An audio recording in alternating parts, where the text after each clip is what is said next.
You have a hard not to funny.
Okay, we'll bring this meeting to order. The board met in closed session and no action was taken. I'd like to welcome the visitors and that we have online with us. We don't have anybody in the room except we have our new vice principal at Tierra del Sol, Tiger Rowan. Rowan, all right. So Tiger's stepping up to the podium, but I don't think we can see it, Tiger. Is the podium live? Hold on a second. We're going to show you. We'll show your face.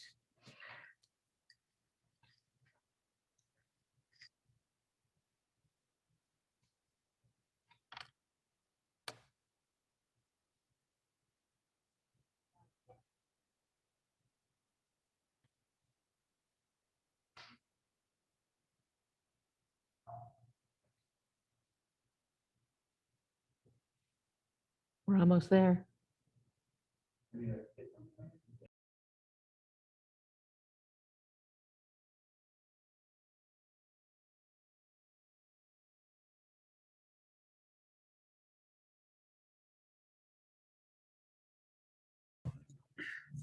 There we go. Here we go. There I am. Hi, Tiger. Nice to meet you. Nice to meet you. We're excited to have you on board for TDS. Absolutely. So where have you been before here? Before here, I spent 18 years in Oceanside, Camp Pendleton specifically, military base school, and then 5 years in Santee, and now I'm here in Lakeside. Well, welcome. Thank you. Anybody else on that? Yeah, welcome. And you're the vice principal, like Mr. Wiseman was Yes. at my middle school. So there you go. High standards. Sorry about age.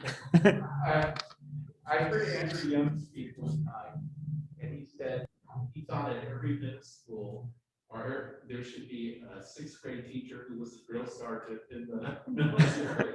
So I could appreciate that as being former vice principal. So. Oh, thank you for having me. I'm glad to be here. All right, thank you. Have a good night.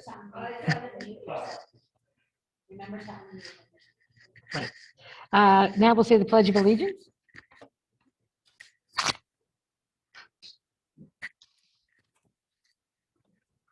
Ready, begin. I pledge allegiance to the flag of the United States of America and to the republic for which it stands, one nation, under God, indivisible, with liberty and justice for all.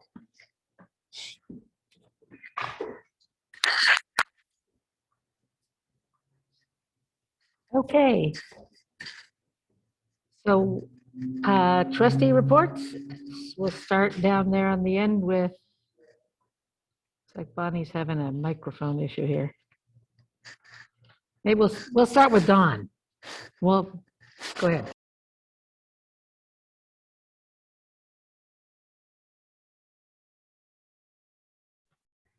Okay, first of all, I'd like to say thank you for the support of the other board members to select me to fill the open position. Also, I'd like to thank all the people from the community that showed their support for my candidacy, I guess it would be, for being put on the board. So I'm excited to work again in education, and I'm excited to work in Lakeside and see what great things we could do for kids. So thanks again. So mine is a big thank you.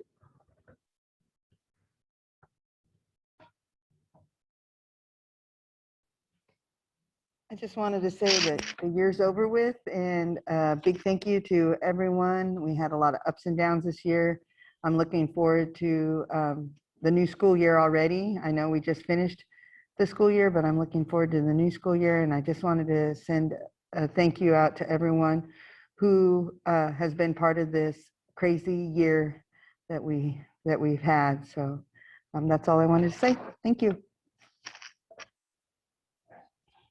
Yeah, I think, we really ended on a really strong note this year. And so it's really good to see we got to have some in-person events at the end. We got to go watch the band and orchestra at LMS and get to go see all the drive-through promotions, which was really good. And then I took a quick tour of ESS for their summer program, and I'm really excited to see what they're doing there.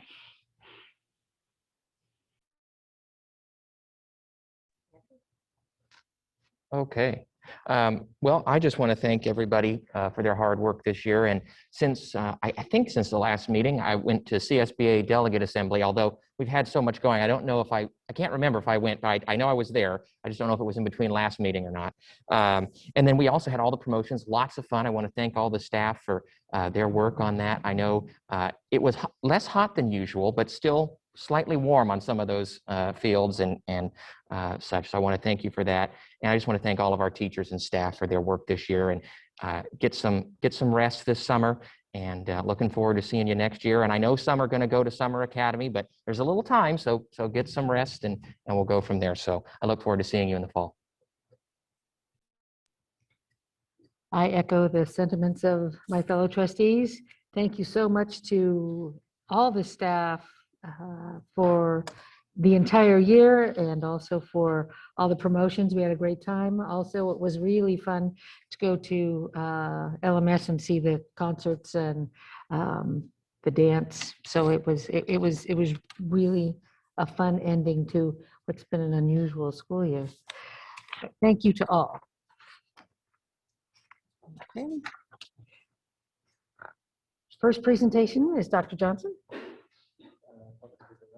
Oh, public speaker, sorry. Skipped right over it. I'm sorry. I don't see anybody in front of me, but I think we have somebody online, right? Okay, I'm going to pull in Sarah Pardue. Okay, thank you. Sorry.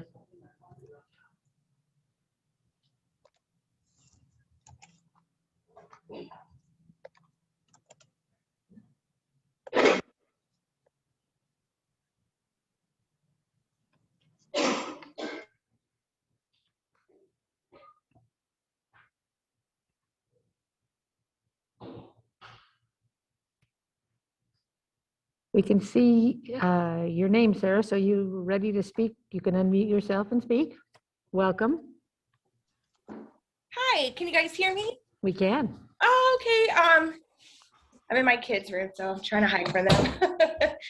Thank you guys so much for letting me speak. I just quickly wanted to hop on and talk to you guys about how I am against critical race theory. I'm just going to jump right into it. I am hoping that this does not get brought into our schools. I could see this being a huge concern for Lakeside parents. And I really hope that you guys put it, if it does, it gets put to a vote for Lakeside parents, or it gets shut down. And we have a further discussion before anything gets voted upon, money allocated to it, or this being brought into our schools. I feel like it would just be not a good thing. Can you guys see me, or you just hear me? Just hear you. Okay. I just think it's very important that we set a precedent and we just do not allow critical race theory in our schools. that's basically just what I wanted to come on and talk to you guys about. Well, thank you for coming and speaking. Thank you so much for having me. Thank you, Sarah. Dr. Johnson? Oh, there's more speakers? Sorry. Crystal Grosvenor. Okay. Hi, Crystal.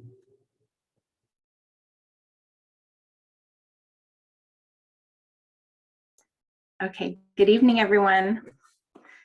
Thank you, Board of Trustees, for having me today. I'm calling in support today of both adopting the equity policy and the equity training at each of the sites with the County Office of Education.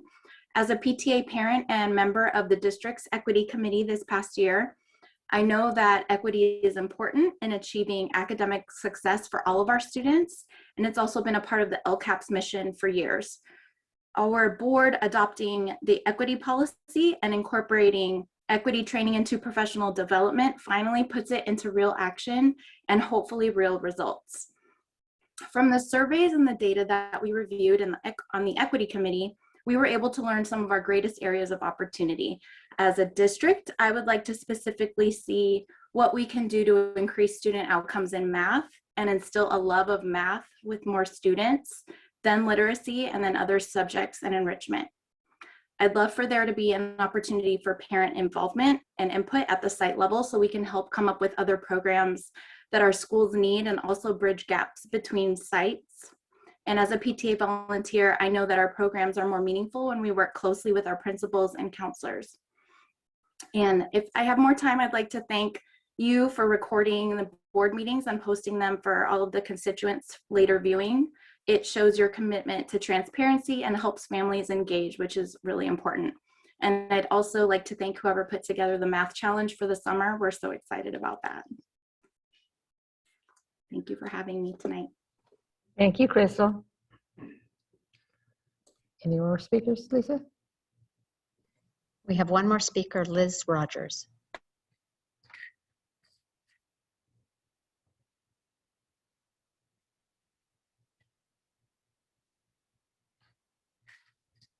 Hi, Liz. Hi. I just wanted to quickly say that I support the equity training. I think this is something that's needed, and it's good to see these concrete steps being taken. It will be really good to see what we can do to improve the learning experience and outcomes for all the students and to improve scores in different subjects areas. So I just wanted to say I support this, and it's good to see effort in that direction. Thank you, Liz.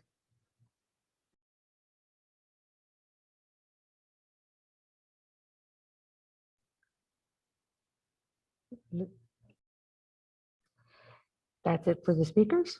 Now we'll go to Dr. Johnson. Sorry, I was jumping the gun. Thank you very much, Madam President. Just a couple of things from my report this evening. First of all, to echo the sentiments of the board in terms of the end of the year. This was without a doubt the most difficult year I've ever experienced in 27 years in education. And again, I've said it all through the year, but I don't want to miss an opportunity to say it again, how much our staff really stepped up to make this work, how much our parents stepped up to make this work for our kids, and our kids primarily really stepped up to do all the things we asked them to do and get us through the year, I think, successfully. So thank you to everybody for that.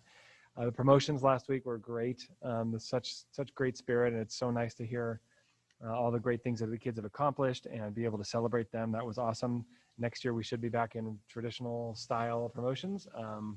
But I don't want to say anything out loud and jinx it, because there's one thing we've learned in this whole COVID experience is don't make a prediction, because you're probably going to be wrong. But I don't think that we will. I think it'll be a much more normal school year. With regards to some of the items on the agenda this evening, there are a couple of items coming before you that really represent a lot of work on the part of staff, and I want to highlight a couple of them. Tonight you have the LCAP coming to you, which I know we had a study session on a couple months ago. You've been briefed on it. You've seen the LCAP, so you're aware of it.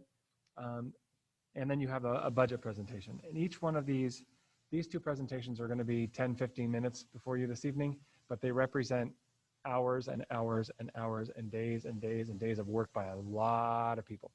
So I want to thank the Ed Services team, Kim and the Ed Services team, and the others who supported you in the creation of the LCAP. They're not here tonight, but I want to pass along my thanks to you. Aaron and the business team, they've been working really, really hard on the budgets. And I know she'll tell you later that this was one of the most difficult budgets to do because of all the extra money that was coming in and all the rules, and then another pot and another set of rules. And you have in this district a very, very strong administrative team here at the district office who puts these things together. You have a strong site administrative team. You've got strong staff out there in the schools. So I'm not leaving yet. I have one more board meeting to go, but as long as I'm on a roll, I'll just say I feel like I'm leaving this district in really, really good hands. You got a new superintendent coming in, ready to work hard and knows the community. And so I just wanted to say that the things that are on the agenda tonight, like I said, it's a couple pages. It's a couple minutes on the clock, but it represents a lot of work, and I want to highlight that. With regards to the equity policy that's before you this evening, I appreciate the speakers who came this evening. I wanted to say a couple of things real quick, and Dr. Winspear is going to make a brief comments before you discuss that policy. This is one of those items that is sensitive, obviously, on a lot of different levels for a lot of different reasons. And sometimes there's a lot of heat without a lot of light on some of these issues.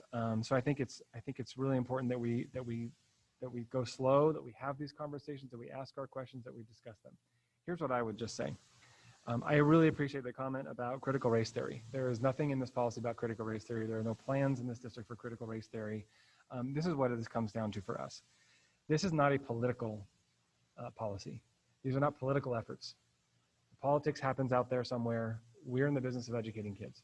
We have 5,000 kids who walk through the doors of our school, of our classrooms every single day. And we can't have a system that works for some kids. That's really what it comes down to. We need to make sure that our system works for all kids. We've had 2 board goals for the past 4 years now, 2 of our 3 board goals: academic achievement for all students, closing of achievement gaps, social emotional well-being for all students. This currently is the case for a lot of our kids. They're doing very well academically, they're very well adjusted socially, but it's not yet all of them for a variety of reasons. We have a student profile here on the walls that lists 6 traits that we want for all LUSD students. And we currently have a lot of students who display these traits every single day, and we still have a lot that don't. So Natalie and I have discussed many times, Dr. Winspear and I, forgive me, have discussed many times that before you can reach a student, before a student's going to perform academically, they have to feel a sense of belonging. They have to feel safe in their classrooms, and they have to feel like it's a place where they belong and where they're cared for. It's like Maslow's hierarchy of needs, which we're all familiar with. We're never going to get up here if we don't address the first ones first. And there are certain kids in our district who currently are on those lower tiers of Maslow's hierarchy. They don't feel the safety in the classrooms. They don't feel like they belong. They don't feel like they're noticed, and that's not okay. So that's really what we're after with this policy. So right now, this work is just about dialogue. There's no curriculum tonight. This is just about continuing our dialogue and making sure that we know and we're hearing from our students. What is their experience in our classrooms and how do we improve that experience? A couple of meetings ago, Dr. Winspear presented data from this year's California Healthy Kids Survey. And when you hear the students saying things like, I don't feel like there's there's not a sufficient respect for differences in my school, that's something I think we should address. When the students are saying, I feel like I can't speak out. When they say things like, I feel very different. When the students say things like, I don't know if there's an adult on this campus who notices me and cares about me. Those are things we need to address. So that's what this is about the 5,000 kids in our district, not about the bigger political pieces. And I don't want to steal any more of Natalie's thunder because she's going to come up here in just a second, but I just want to say that there's a quote by John Dewey, who was a very famous educator beginning of the 20th century. And I think he said it best. And he said, what the best and wisest parent wants for his own child, that the community must want for all its children. And that's really all it's about. So I offer those thoughts as we get into tonight's meeting. There's some important stuff for you. And with that, I will conclude my comments. Thank you. Thank you, Dr. Johnson.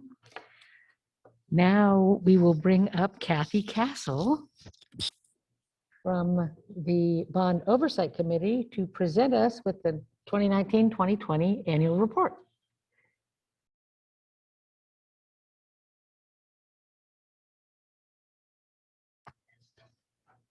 So we're good. All right. Good evening. So I'm the chair, the current chair for the Lakeside School Bond Oversight Committee. And just so you know, we have a great committee. They're very committed to making sure that our school bond money is spent appropriately. They ask a lot of great questions, and our staff has done a great job of answering their questions and tweaking the format where it needed to be. And so I'm here to present that we looked over the audit and we passed with flying colors. And I'm proud. I think you probably have a copy of the letter. And so I'd like to present that. And then also just kind of I was supposed to bring another letter, but I blinked and June kind of happened. So the board has had discussions on what we would like to see on the budget is a line item for deferred maintenance. And we think that's important for the school district to move in that direction and to hopefully keep any future bonds from possibly coming up, and that bond monies are used for great projects like the TDS gymnasium. And we got to take a tour of that, and it's absolutely beautiful and something for us to be proud of. And so that's our goal, is to make sure that the funds are channeled in that direction. And so that's coming. And if anyone has any questions, I'd be happy to answer. All right, thank you so much. Well, thank you so much, Kathy, and the committee as well. We really appreciate your hard work. I was going to echo those comments, those sentiments. Thank you. It's volunteer work that you guys are doing, and we really, really appreciate it. Thank you. Thank you. Thank you, Kathy. Good night. Good night, Kathy.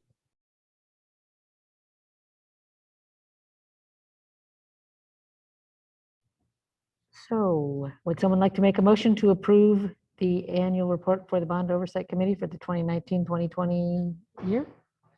I'll make a motion to approve the Bond Oversight Committee annual report. I'll second that. Any discussion? All in favor? Aye. That's all of us. Now we'll bring on Dr. Winspear to discuss the equity policy.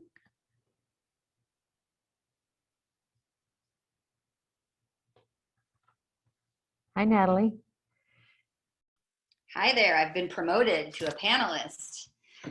Good evening.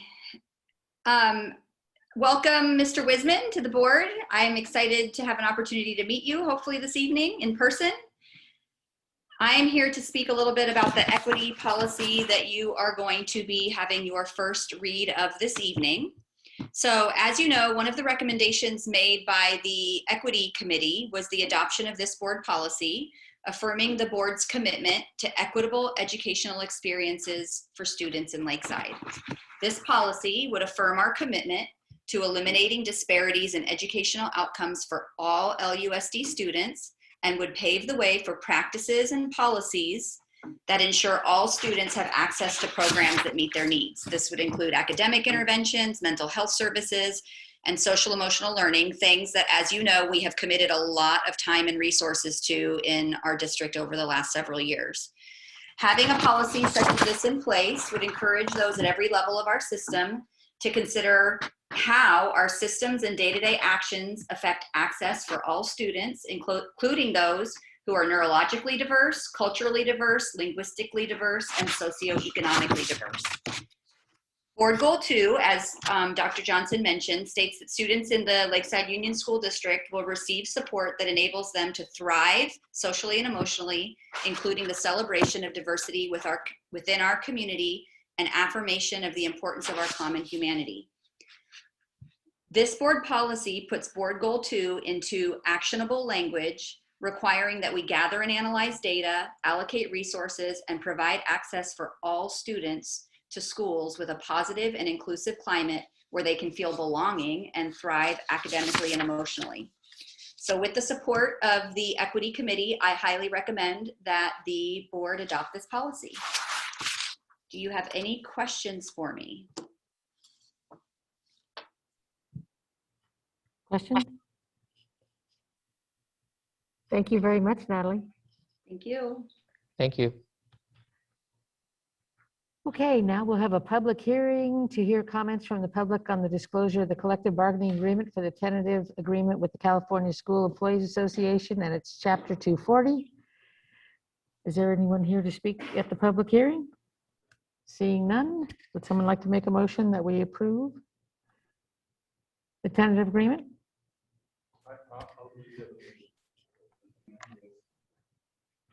Thank you, Don. Second? Second. Any discussion? All in favor? Aye. Aye. Aye. That's all of us. We now need another motion to approve the tentative agreement with the CSEA at its Chapter 40 on the matter of COVID-19 compensation reopeners. I'll make a motion to approve the requested tentative agreement with CSCA 240 on the matter of COVID-19 compensation reopeners. Any discussion? All in favor? Aye. Aye. That's all of us. Okay, and now we will hear from Dr. Reed on the LCAP.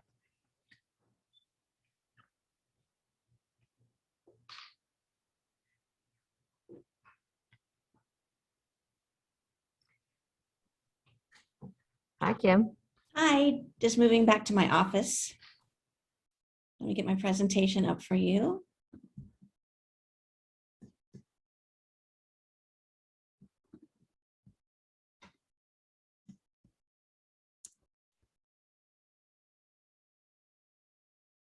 Okay, I am super excited I know we've been talking a lot about the LCAP.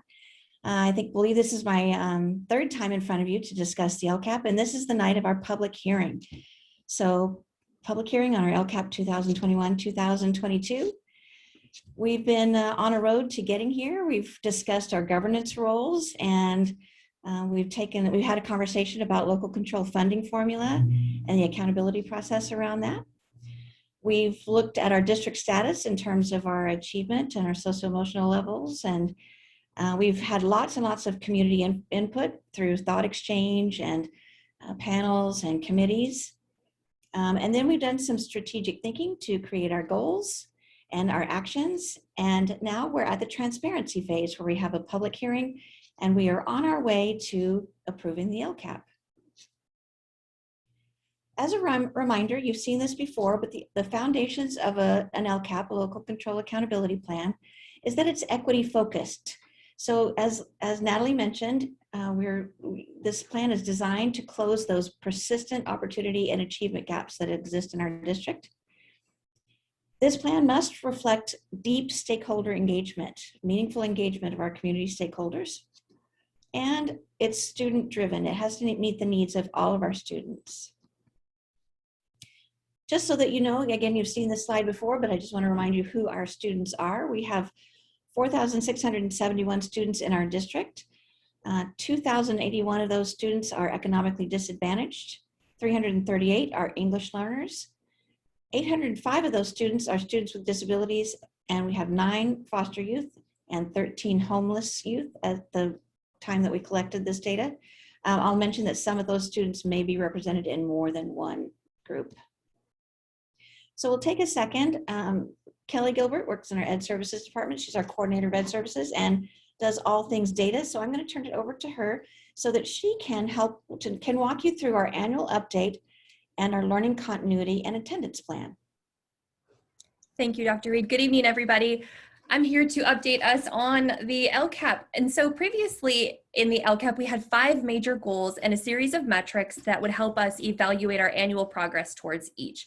These metrics are both qualitative and quantitative, and they include accelerating academic achievement, which we measured through NWEA, MAP, and CASP, bearing in mind that this year and the previous year CASP was suspended. Community engagement, which we measured through the California Healthy Kids Survey. Systems for support and intervention, which we measure through attendance and suspension data. Safe and well-maintained facilities, which we use the facilities inspection tool. And enrichment, which we also measure through the California Healthy Kids School Climate Indicators. we're going to go ahead and take a closer look at some of the quantitative data. When we looked at our 5 goals, we really looked at how we progressed towards them.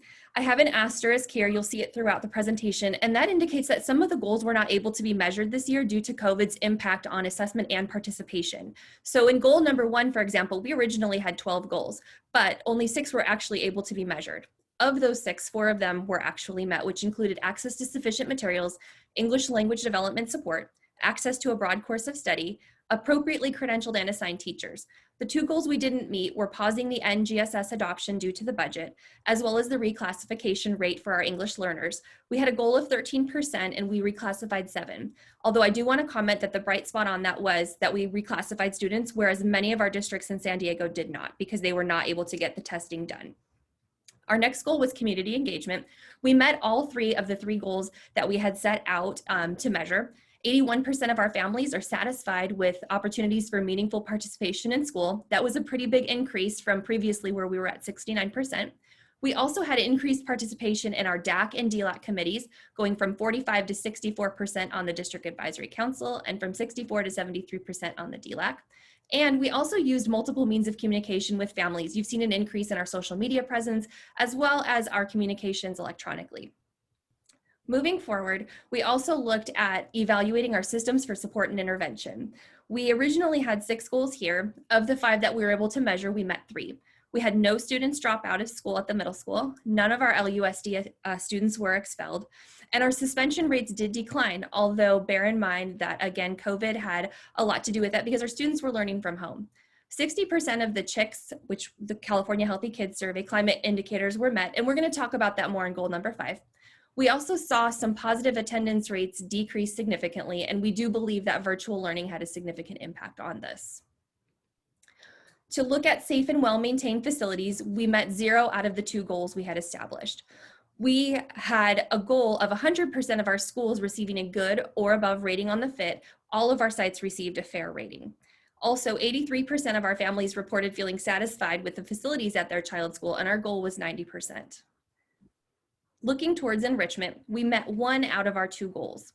100% of our students did have access to a broad course of study, and 60% of the CHICS climate key indicators were met. The indicators that we did not meet were meaningful participation. We had a goal of 85%, but we only had 42% at the elementary level. For our middle schoolers, we looked at school connectedness. We had hoped for 87%, but we achieved 69. High expectations from adults. We were hoping for 79%, but we achieved 77%, and meaningful participation, where we had hoped for 38%, but we achieved 29%. We want to celebrate some of our successes. Previously, you've seen this data. This is our NWEA map data for reading, and this compares winter of 2020 to winter of 2021. You can see that across every grade level in LUSD, even in the middle of a pandemic, our students had increased gains. We're super proud of that. Then when we look closer at mathematics, you can also see that our students did much better in 2021 in the middle of a pandemic than they did in 2020. Every single grade level had gains. Some of our other successes include climate. We had a big decrease in suspensions. As of May 19th, which was the date that we used for this report, LUSD only had 8 suspensions district-wide versus 123 at that same time of May of 2020. Again, considering the impact of consider the impact that COVID had on this when we look at these numbers, because we had students learning from home in different cohorts. We also had an increase in school connectedness. Our elementary students are feeling even more connected at 86%, up from 75. Also, our elementary and middle school students believe that there are caring adult relationships at school.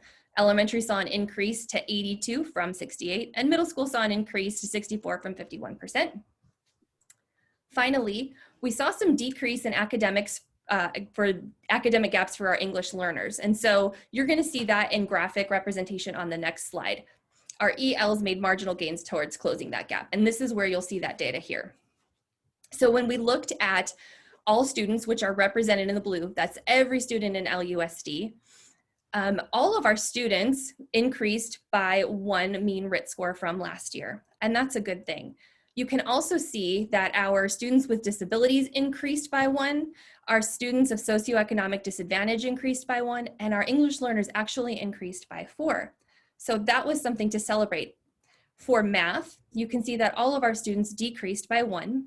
Our students with disabilities maintained at 0. Our socioeconomically disadvantaged students decreased by 1, and our English learners increased by 3. The important thing to recognize here is that we're really trying to compare these different student groups to the all student groups. So while there was growth, there is a gap that still exists that we're hoping to address as we move forward. So as we start looking at identified needs, we were able to gather some data from multiple sources. We identified a need in terms of engagement. Our students are really expressing a need to feel meaningfully able to participate in school. We are also really looking at an academic need and reading for our English learners and students with disabilities, as you saw on the previous slide. And then finally, academics and math. We again want to target these 2 student groups specifically. We also took a look at more of the qualitative data. We had some successes here. We have stellar support for students and parents. Our staff received so many accolades. We had strong respect for the parent voice. We also offer multiple learning options for our students. They were able to participate in distance learning and hybrid learning and even full in-person learning. And then our immersion programs are still state-of-the-art and something to be very, very proud of. As we move forward with our identified need in this area, we found several key areas that were brought forward by staff, parents, community members, and the bargaining teams. We need to find a way to increase enrollment and attendance through innovative programs and pathways to grow Smont High School District. We're also looking into providing learning options for families, such as our Flex School. We are hoping to meet student needs after the pandemic, so that would be through continued academic intervention supports as well as social emotional supports. There is still a need to adopt a science and social studies curriculum. Now, Part E, you will see in red.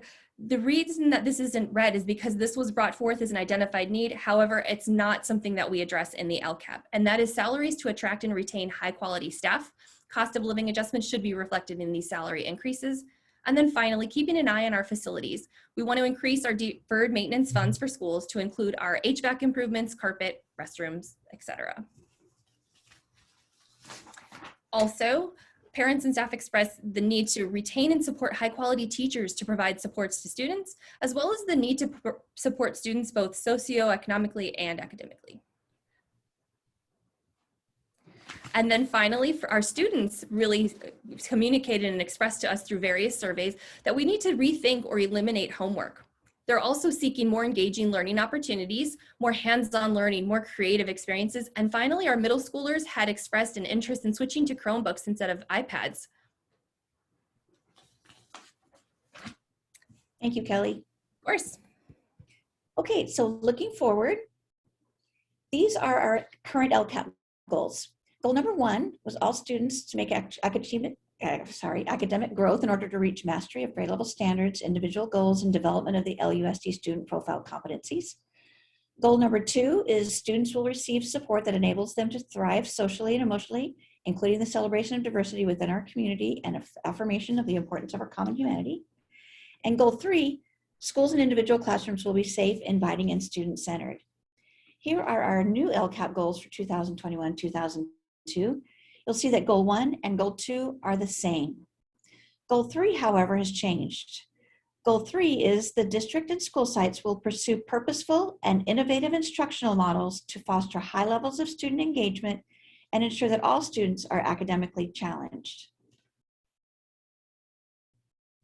Let's talk about goal number 1.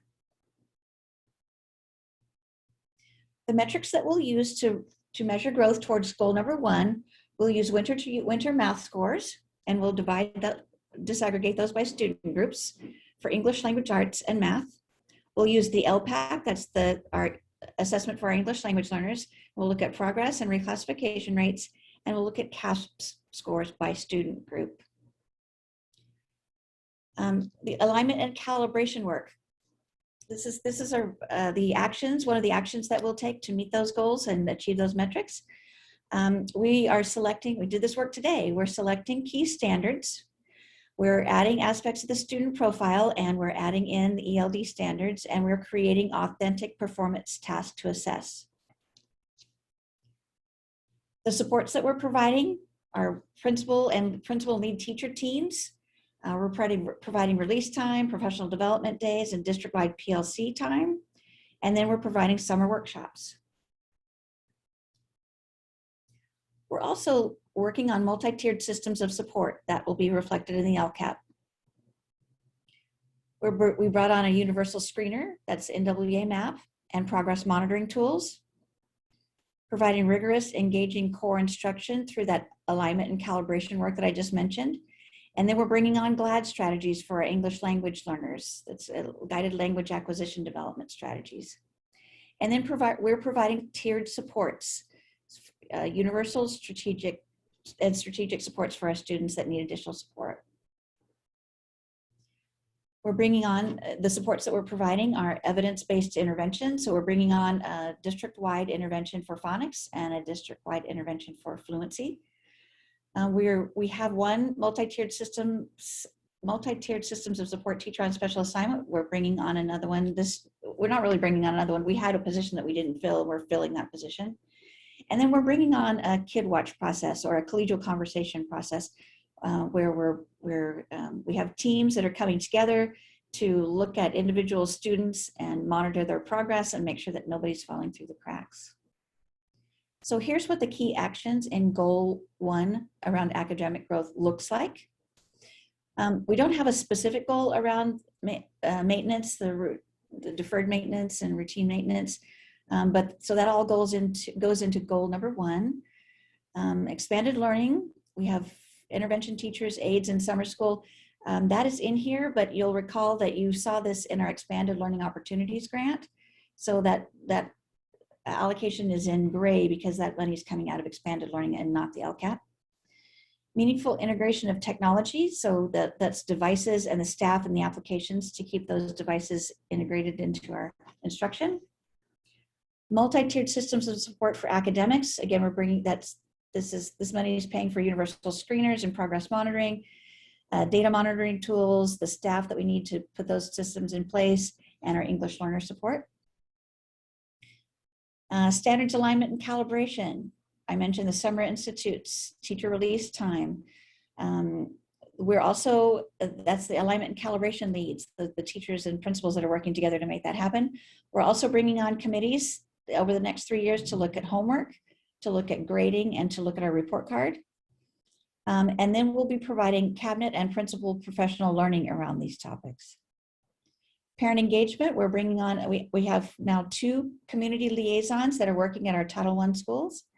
And then we'll continue with the thought exchange tool, which is the tool that we send surveys out and families engage and rate each other's comments. We've received tons of input there, more than we have ever received before. So we'd like to continue that. And materials adoption over the next 3 years. We are going to, we had teams pilot Amplify, and they would like to make a recommendation that the board adopt Amplify.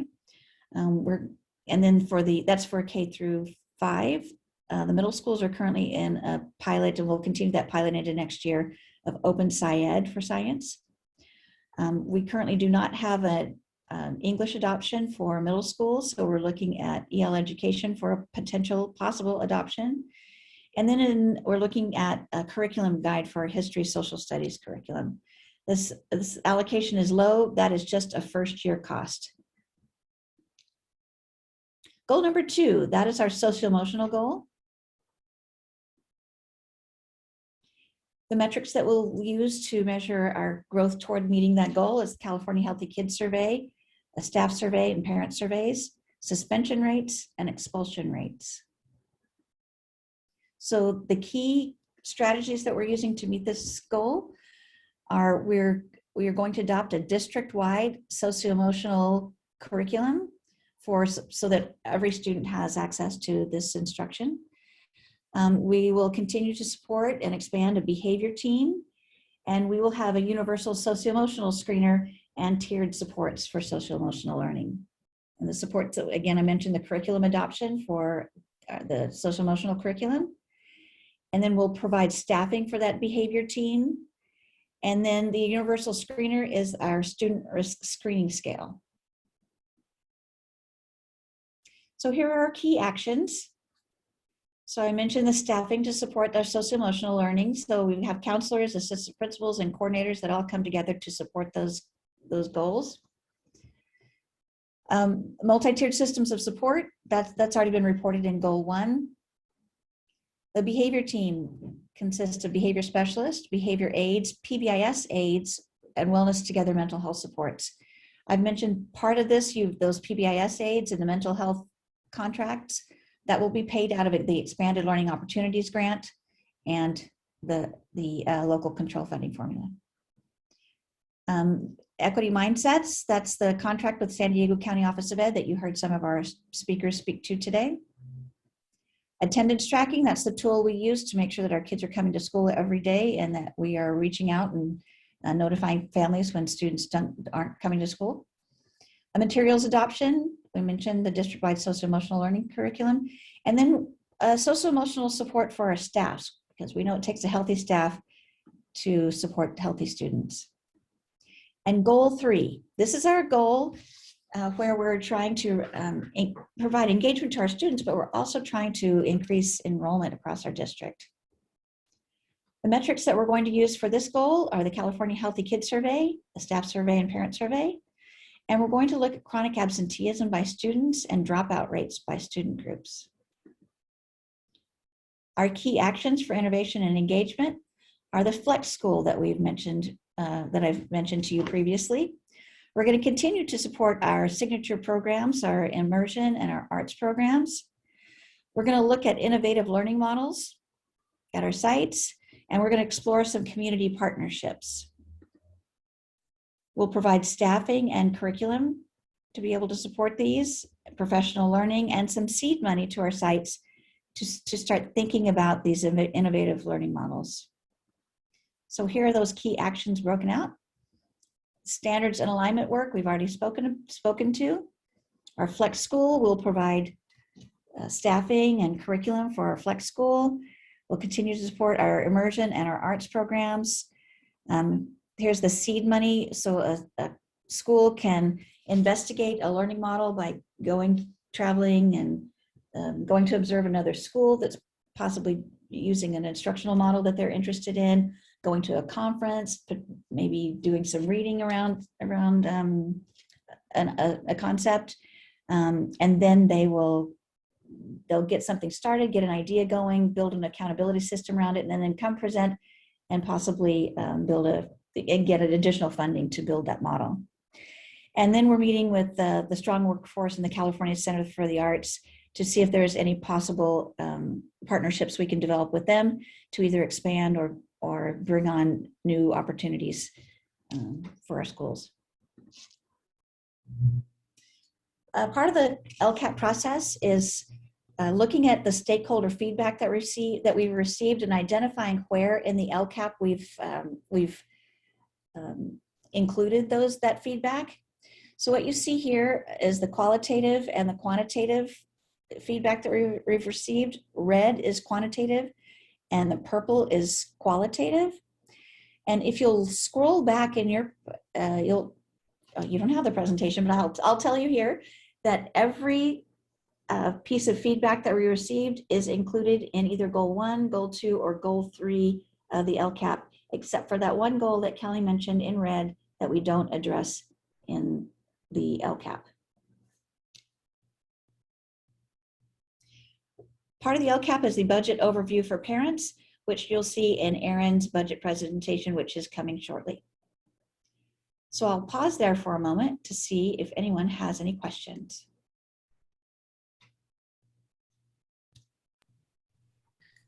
I don't have a question, but I want to thank you and your staff, Kelly, and whoever else participated in, along with the parents who participated in the thought exchange, and the students who are here for us. So thank you to everyone involved in your presentation and the LCAP itself. I think that's absolutely. I want to echo that I really appreciate, I read through the LCAP this week, all the different, and I know how much work goes into it. So I really appreciate the work and the thoughtfulness and all the data that you guys collected to support the LCAP goals. And so I'm excited to see them come in fruition. Okay, thank you again for all the hard work to everybody involved. Thank you.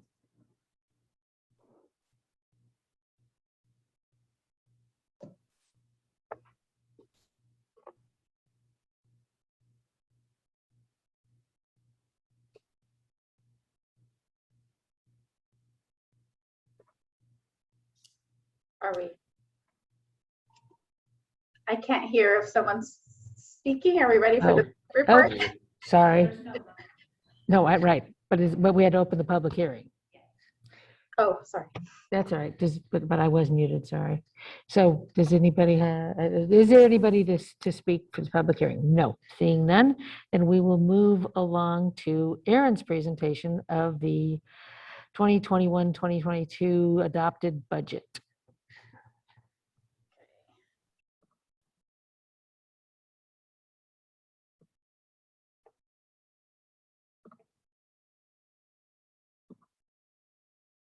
All right.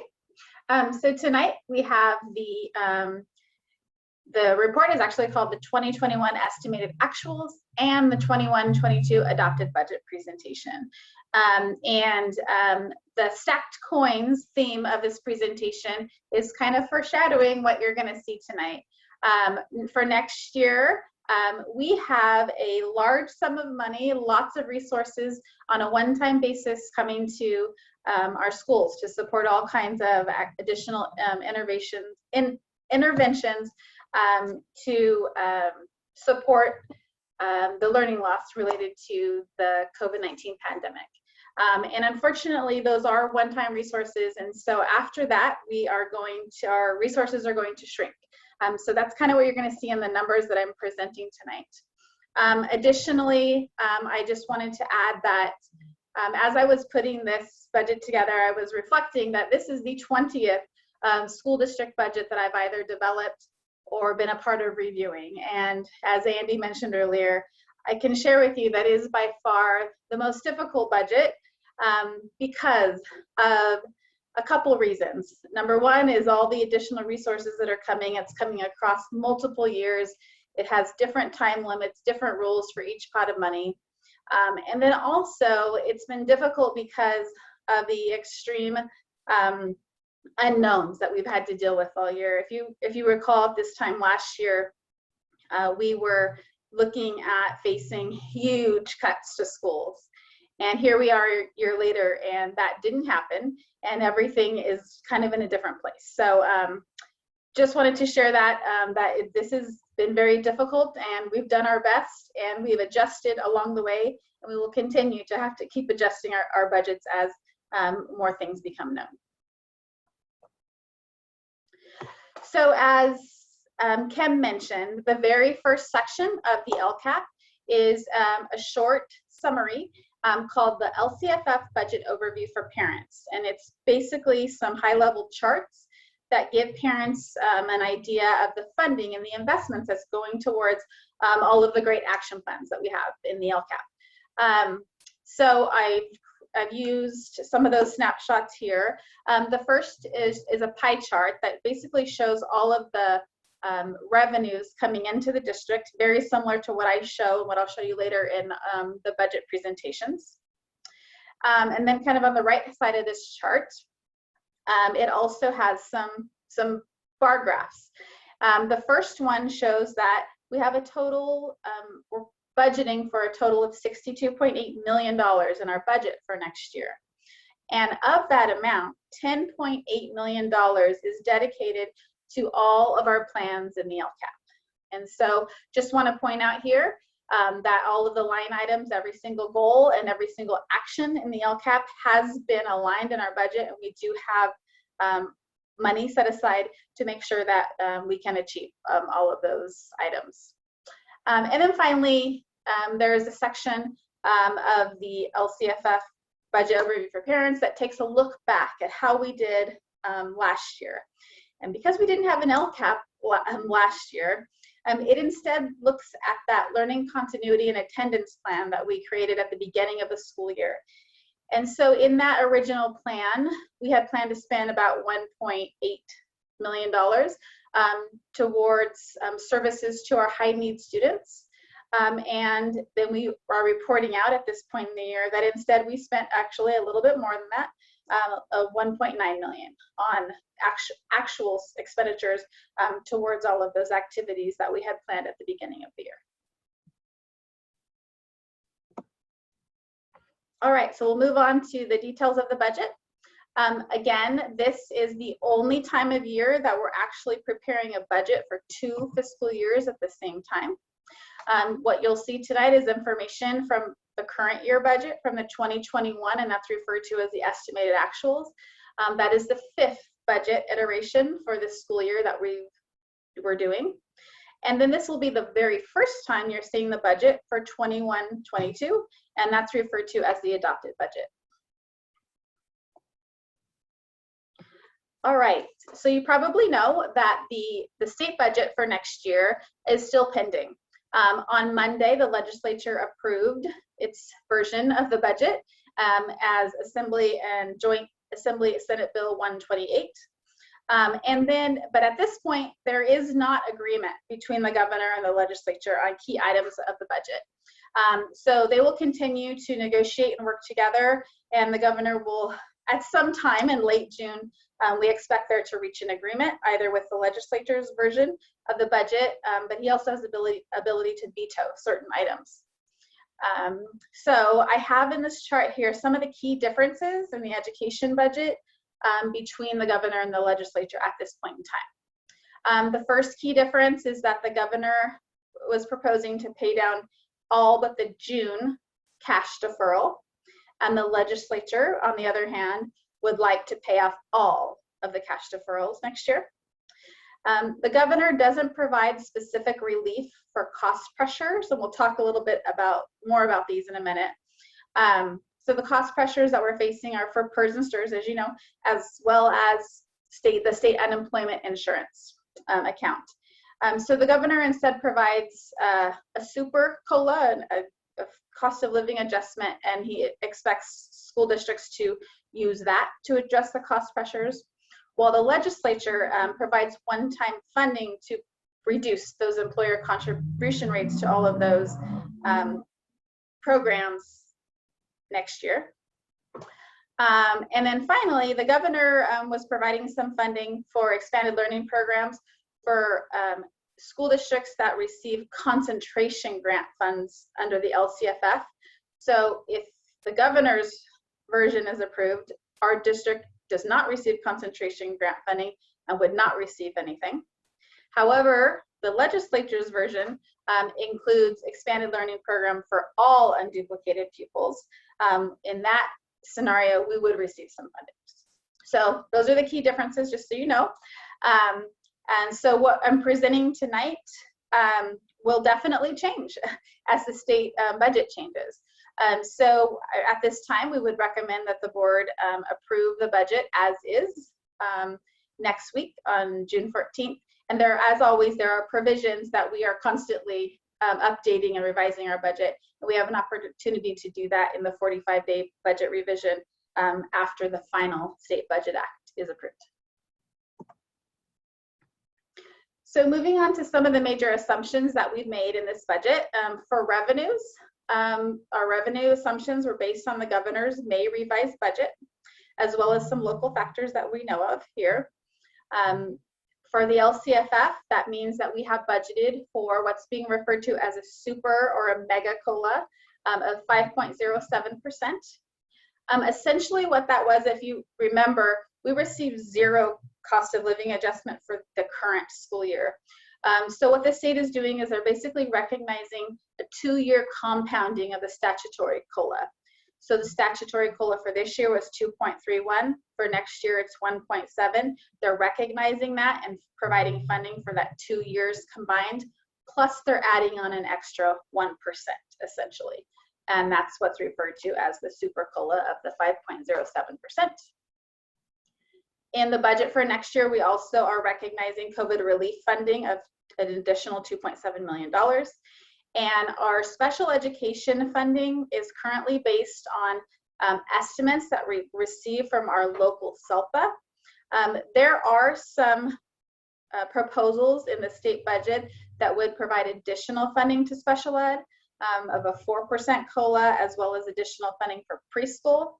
However, we are reliant on the calculations of our SELPA to determine how much the individual member districts receive. So we weren't able to estimate that exactly at this point in time. We're using their current estimates that if those other things materialize, we'll probably get additional funding. So in total, in our general fund next year, we're projecting to bring in $62.1 million, coming from our typical 4 sources, the vast majority of which is the local control funding formula. And then we also receive federal, local, and state funds. So because the majority of our funding comes from the LCFF, we always look at that calculation and what exactly is driving the increases or changes there.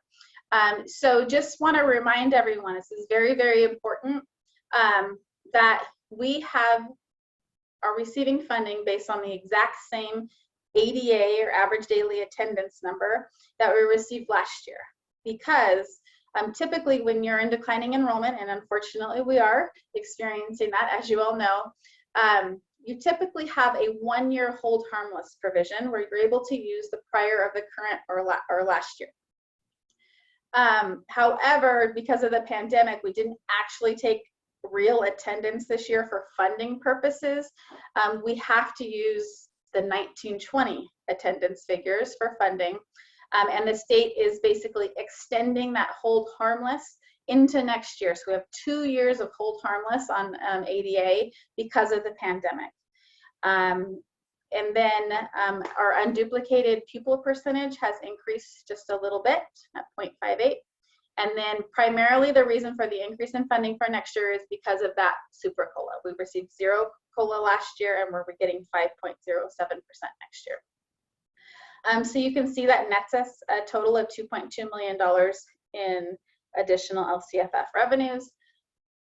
And then next year, we will effectively be receiving $9,569 per student.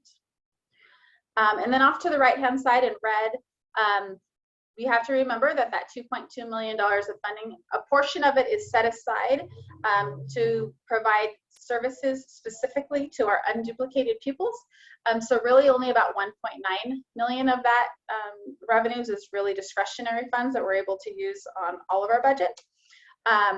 As we talked about those 2 cost pressures earlier that we're facing, the PERS and STIRS increase, as well as the state unemployment insurance increase. Once you deduct those 2, you really only have $1.1 million left. So those 2 cost pressures alone eat up 39% of new LCFF base funding, is essentially already spent before we even start the school year. Okay, so moving on to expenditures, we have to make assumptions primarily for salaries and benefits. As you know, that's the bulk of where we spend our funds in schools. So we've assumed everyone's new salaries for next year as they move up step and columns. We've assumed all of the new fringe benefits rates for next year. And again, I just want to point out here that the state unemployment insurance fund has been significantly impacted from the pandemic.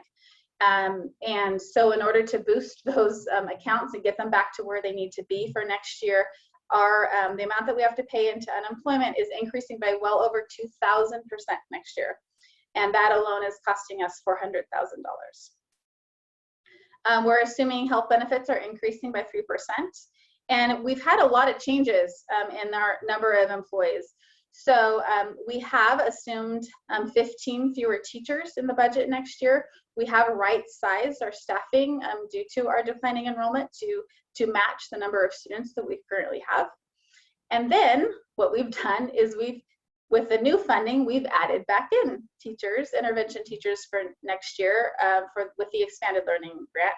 We're also adding back in additional classified support staff for those same grants. We always do not include salary increases, as negotiations really haven't even started for next year yet. And then you'll probably notice that we have some capital expenditures in the budget this year, and that's related to some technology infrastructure projects that is being partially funded with federal E-rate dollars. So in order to get E-rate funding, we have to spend. So we have about $850,000 of technology infrastructure being put in next year. So this is what it looks like. We're planning to spend $62.8 million in our budget next year. And you can see the light gray portion of the pie chart. Sometimes that doesn't pop up there as even recognizable, but our capital outlay is going to be about 2% of our budget next year because of those technology projects we have planned. And then while we're still on expenditures, I just wanted to throw this chart in there so you can kind of see the extensive COVID funding that we are planning for. So again, the COVID funding spans multiple fiscal years.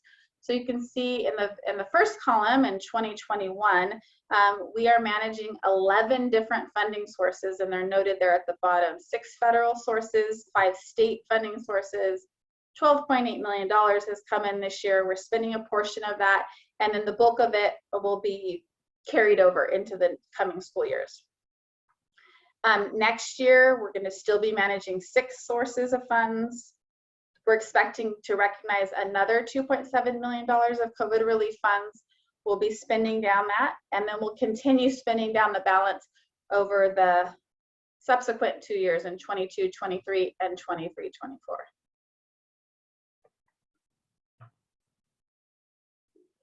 So when you put all that together, the revenues that we're expecting to come in and our projected expenditures, this is where we are with our ending balances and reserve percentages. As I said before, we're doing 2 fiscal years at the same time. So this first one is the current school year. And just want to draw your attention primarily to that unrestricted column in red. That is what we have discretion on, and that's where our reserves come from. As we end this current school year, we're projected to have a deficit of $1.1 million and a reserve balance of $13.3%. And just want to point out here that we did assume the 2% off schedule payment that has been recently negotiated with our bargaining units in the current year budget. So that's the primary reason for that unrestricted deficit. And then you can see in the restricted funds, because of all the COVID, that's where all the COVID funds are in the restricted part of the budget. We're going to have a significant surplus and a significant balance rolling forward to future years. And then this is what our balances and reserves look like for next year, for 21-22. You can see we have a flip-flop in the unrestricted deficit. We go from having a deficit to a surplus of 1.5 million. And primarily because of that, funded COLA and other things that we've been able to make reductions on staffing to right size based on the students that we are projected to have next year. That will take our reserves to 15.6 next year. And then in the restricted portion of the budget, you see we're just spending down those COVID funds that are coming in, so we have deficits there. So that looks like good news, right? But I want you to hold the thought for just a minute until we get to the multi-year projections on that surplus that we're projecting for next year, because remember, this is the last year we're being held harmless on ADA, and then we're going to start feeling the pain of the loss of students and loss of funding in the 22-23 year. So now we got to move on to the assumptions we made for the multi-year projections. The LCFF is the most important one. We are assuming a loss of 282 ADA in that 22-23 year. And then we're assuming we're going to have stable ADA the following year. So that's the key variable and unknown. We just don't know right now. That is what we've assumed in this budget. We've been able to recognize the statutory COLAs in each of the next 2 years at this point in time. We remove all of the expanded learning grant and lots of the COVID expenses. We do have a $100,000 contribution to deferred maintenance in these years. And then I show you the PERS and STIRS contribution rates for the future years that are definitely increasing. So with that, this is what the multi-year projections look like. Again, for 21-22, we have that surplus of 1.5 million that quickly turns into a deficit for the next 2 years. And you can see why very clearly our revenues are going to drop off because we're going to, we're going to experience the pain of losing those students. And then our expenses, though, remain relatively the same across the projection. So we're seeing a deficit of in the $2 million range for each of those next 2 years, and our reserves will drop to 13.5% and 9.8% in the third year. And this is just a chart kind of showing those balances and reserves. The prior 5 years have been very steady. Our reserves have fluctuated between 14 and 16%. And then on the right-hand side of the chart, you can see what the projections are for next year and the multi-years.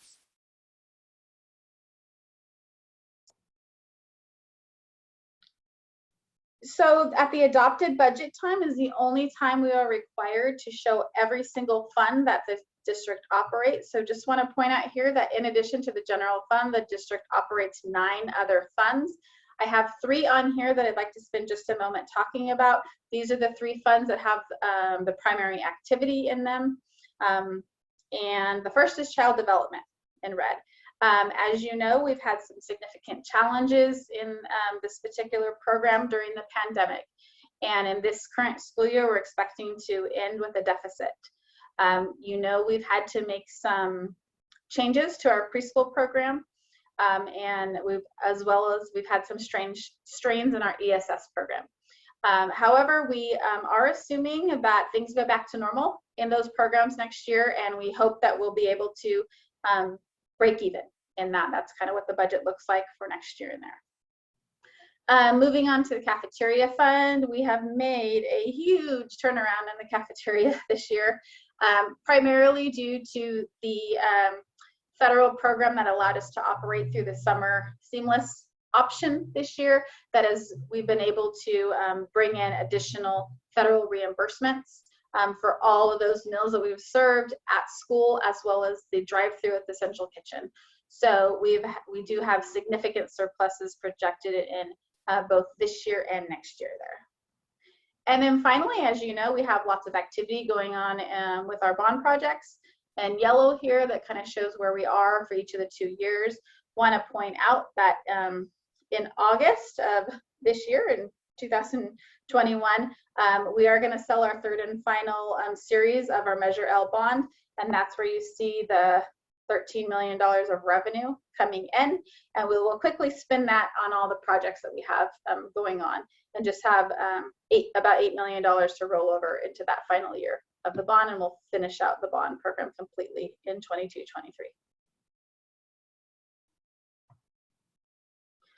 All right, so the next steps for the budget for next year, we have a public hearing right after this. The board will adopt the budget next Thursday, June 24th. We will do a 45-day budget revision after the governor signs the State Budget Act, which will be sometime in August. And then the biggest piece here, I really want to emphasize, we have to monitor student enrollment counts as they come in August, September. And we are hoping that they are better than what we have right now. So that is really how that student enrollment changes is really going to make a huge impact to our budget over the next coming school year. So we have to watch that very, very closely. And finally, we're going to close the books for the current school year, and we'll present the unaudited actuals in September and see where we ultimately landed with our balances and reserves for this year.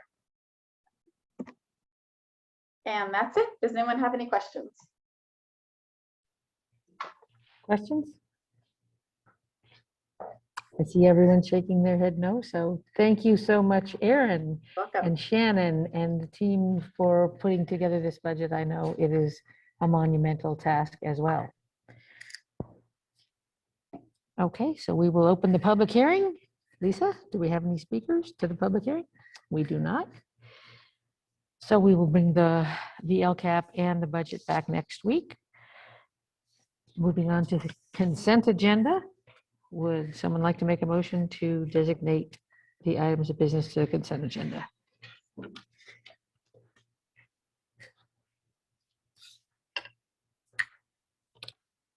I will make a motion to designate the items to the consent agenda. You have a second? I'll second. Okay. All in favor? Aye. Aye. That's all of us. Now we will adopt the consent agenda. Is there anything anyone would like to pull?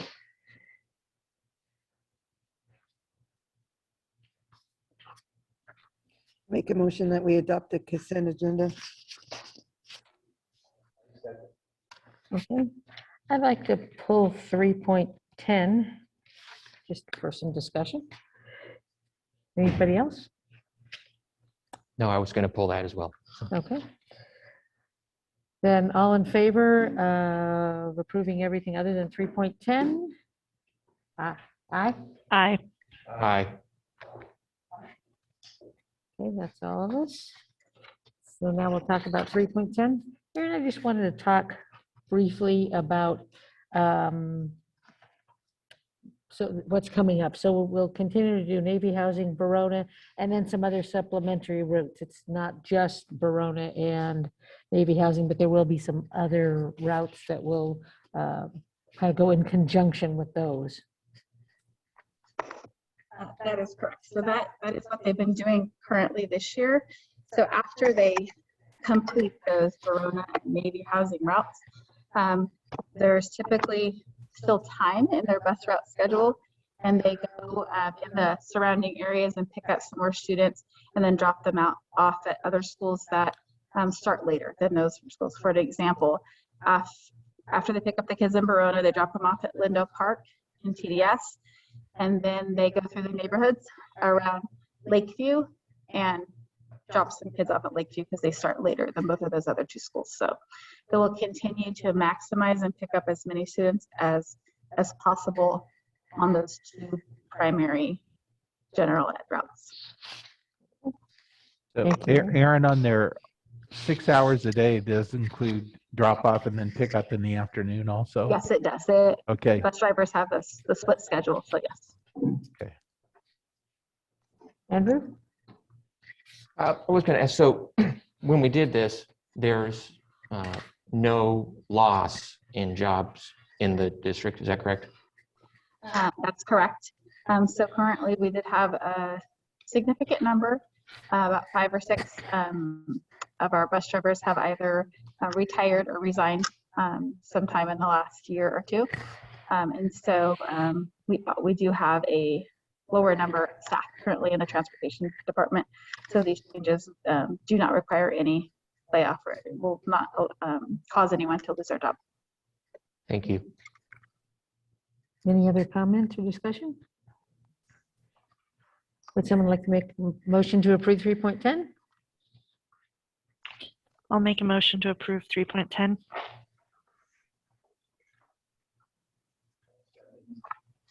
Okay, all in favor? Aye. Aye. That's all of us. Okay. Moving down to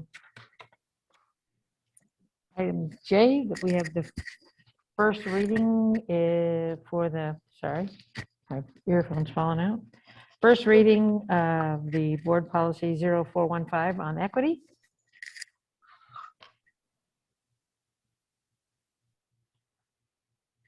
I want to go ahead and say that I participated in the equity committee and there was a lot of really good work. I want to thank Natalie for that, leading that committee. I think the equity policy is what we need for our students, for all students.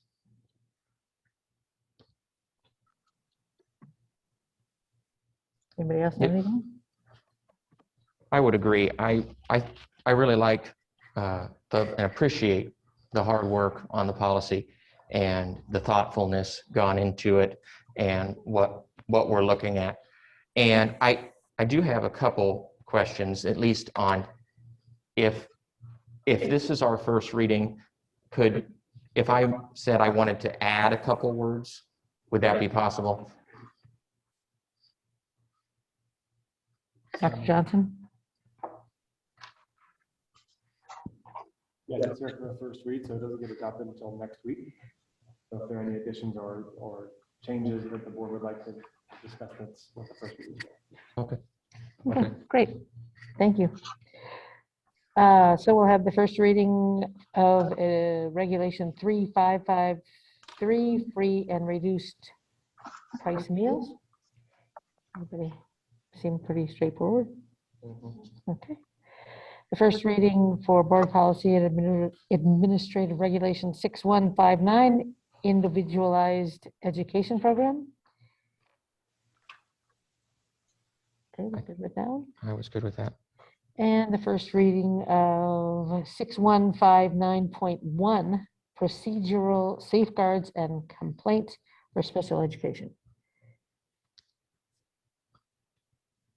Okay. Very good then. We'll bring all those back. Erin, would you like to do the enrollment report? Tonight we have the enrollment report for month 9, which was for the period of April 12th through May 7th. So I just wanted to point out that this is a bright spot, and this was the period that we reopened schools 5 days a week. And you can see that some families were pleased about that because we did have 17 additional students enroll during that period of time. So that's a good thing, and I hope that that continues into next year.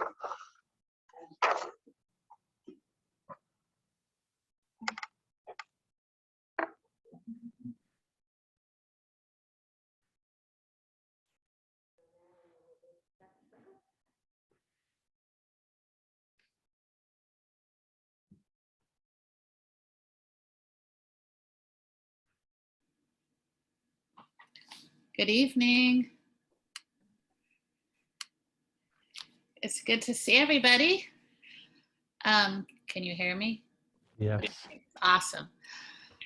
This will probably be the last time I speak to you at a board meeting, at least as the LTA president. You might see me wearing another hat. I will be missing the July meeting, and at the August school board meeting, Carrie Strong will be the new president, giving you the LTA report.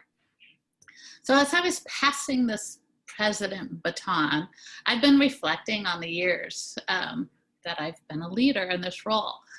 And a lot has changed in the Lakeside School District, or even in education, over the past 13 years that I've been president. When I started as the LTA president, I attended your board meetings and presented with a blackboard. That's when I started. Now, as I exit, I'm using Apple TV or I'm on Zoom. So there definitely has been a lot of changes. Over this time, we've seen lots of changes in our district, in the leadership, as well as changes in the leaders on our board. Sometimes the changes were challenging for all of us, and sometimes it was exactly what Lakeside needed, right? People come and go in education. Some are missed more than others. And now it's time for a new LTA leader. But through all the changes and the leadership in LUSD that I've worked closely with, Lakeside School District has remained a very unique and special district. out in the beautiful valleys and foothills of East County. And I believe it's because of its wonderful employees. And I work with some of the most dedicated educators and support staff. I'm proud to call them my colleagues. And I am very happy that most of them will get some downtime after this year. And now back to change. I've always believed that no one person is irreplaceable. We all can be replaced. There should always be a leader coming behind. When I was a new president, I was told by a very seasoned fellow San Diego Union leader that you should always be looking for your replacement. He said, it's not about your time as a president, it's about what you leave behind that is important. So I hope I'm leaving a teachers association that is strong in its dedication to supporting our certificated staff, strong in its commitment to public education, and the very unique and wonderful students of Lakeside. I know I'm leaving it in very capable hands of Carrie Strong, our incumbent LTA president. I plan on teaching a few more years before I retire, so I will still be around and involved. But I have appreciated all the times that we've worked together on issues. I think our current board is going to be a very special one that will do great things for the students of Lakeside and their employees. I did want to say that I hope you continue to have this virtual option for board meeting attendance. As I was listening to Crystal Grubner, I was thinking, yeah, that it's really good to have people to be able to get online, they're at home with families and listen. I think it's really helped increase our community, even our employee attendance and engagement at these meetings. I know we're opening up more and that's good. And even when we're open fully, I think it's something you guys should look at.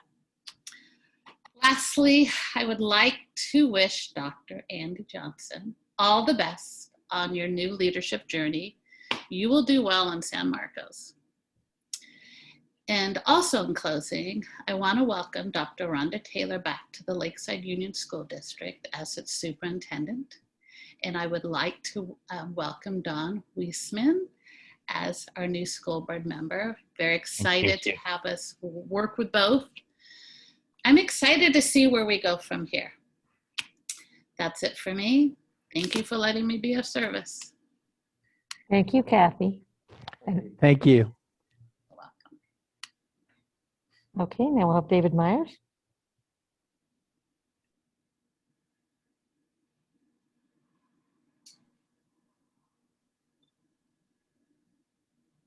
Hello, board. Hello, David. Let me get some video going here or something like that. So, once again, unlike my predecessor, Kathy, I still strive to be the great speaker that she is. I really want to be that person that I can write things down and come to you with something, but instead, I speak from the heart. I wing it every time. So first off, I would like to say thank you, Kathy, for your time with LTA. It's been fantastic, and I really look forward to working with Carrie. I think that we can do some great things in our district, and I think we can make it a better place. Dawn, thank you and welcome to the school board. I look forward to working with you as well.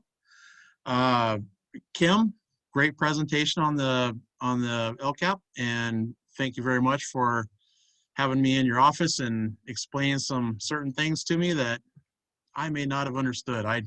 You know me, screwdrivers, crescent wrenches, blah, blah, blah. She's helped me a lot. Thank you very much, Kim. Aaron, great presentation, and your team. Thank you so much. Board, I know that this last weekend's probably been pretty tough. I know you guys have spent a lot of time, and I want to thank you to the dedication that you've had to our district and appointing a new superintendent. And I very much would love and respect, and I look forward to working with Dr. Taylor. I think it's going to be a wonderful fit for our school district. Andy, I've loved working with you. It's been fantastic. I think we've done some really good things, and I hope to continue that with our school district. And so with that being said, I don't have a whole lot. I'm very happy right now. Things have been good, and I think we're all headed in the right direction. And thank you so much, board, for your hard work this last weekend. I think it's going to pay off. Thank you very much. Thank you, David. Okay, we'll move on to Aaron will present us with updates for business and operations. So this week we started construction on 3 very large bond projects. So the Lindo Park multi-purpose room renovation has started, the Lakeside Farms modernization project, as well as the TDS multi-purpose room project. So you'll see a lot of activity at those 3 schools with that construction project this summer. Our maintenance and operations department is busy helping coordinate and support those construction projects this summer. And they're going to begin their own summer maintenance project as well as deep cleaning of all of our classrooms. And then also all of the asphalt district-wide is being sealed and restriped this summer, and that is being paid for with our deferred maintenance funds. And then I just also wanted to let you know that our child nutrition department has transitioned this week to its summer meal service program. They have a much smaller staff this summer, but they are working hard still. They are serving the students that are attending our ESS camp. And then next week, they will start providing meals to our ESY students. And then they will also serve to all of the students attending Summer Academy starting in July. And then also wanted to let you know that every single Wednesday, they're going to be doing their drive-through meal distribution. They're preparing 1-week meal kits for all students, and they are free for all kids aged 2 to 18 in the community. So feel free to stop by and see that any Wednesday morning. It's always fun for that. That's all I have. Thank you, Aaron. Kim, an Ed Services update? Yes, I want to take my time just to give a huge shout out to the group of staff members that met today. There's a group of about 40 teachers and principals that met today to take the work of our district a giant leap forward. We spent today talking about integrating our English language development standards into the standards that we teach every day. And then we spent the rest of the time focusing on how we can make learning deeper in our district and moving from rote knowledge to transfer of knowledge to new situations and new novel experiences. And we're beginning to write performance tasks, moving away from the standards-based or the multiple choice and writing these beautiful, rich performance tasks for our kids that I think is going to shift instruction in immeasurable ways. So huge shout out to them. They were super engaged. They got to be exhausted. I can't even believe they showed up today. They were fired up. They were getting some work done and left today. They left just happy and made me a very happy assistant superintendent. So shout out to the alignment and calibration lead team today. Thank you, Kim. Andy? Thank you. So I have some parting words of my own, but I'll save those for next week because I still have one more board meeting to go with you guys. So thank you. I just want to thank the board for your support for the items we brought before you this evening. Looking forward to adoption of the LCAP and the budget next week. And I need to apologize to Dawn. When I made my report this evening, I jumped straight into my notes and I jumped right past my first note, which was to welcome you to the board. So forgive me. Everybody else beat me to it. So welcome to the board. This is going to be a great addition. And I appreciate you being willing to step up and provide service to the district. I hope you're not too scared away by your first few weeks. This is an unusual time and it's not quite always this heavy. So welcome to the board and thank you for your dedication to the previous. Well, I'm happy to be here. Thank you. I should have welcomed you too, Don, but it seems like you've been here for a long time now. So, Seeing nothing else before the board, we're adjourned.